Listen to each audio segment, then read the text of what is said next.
Hi, it's me again with Corel Draw Tips and Tricks.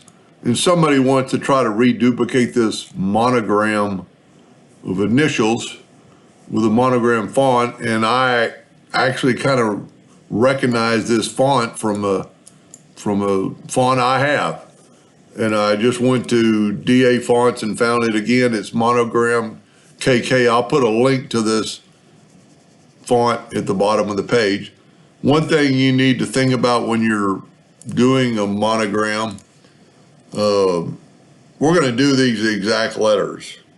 So I'm going to do a lowercase d, an uppercase G, and a lowercase a. Now I'm going to go to Arial and I'm going to go to that monogram KKSC. Now it is free for personal use, so use that wisely. I am going to left click, right click, so we can kind of see an outline. I am going to Control K to break them apart.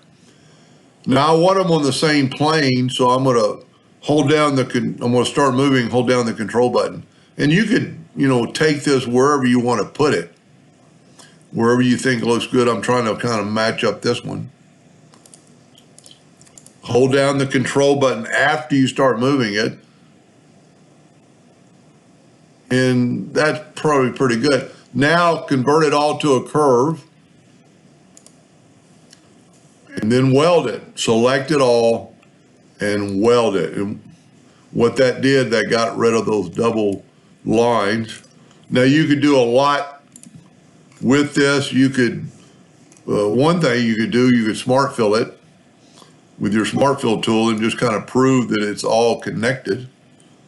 And one thing I like about the smart fill tool, now you still have your object, but you could just left click and then right click no outline if you wanted that.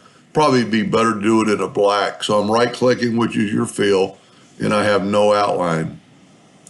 So I will put a link to this font at the bottom of the video. I hope that helped them a little bit. Thank you for watching.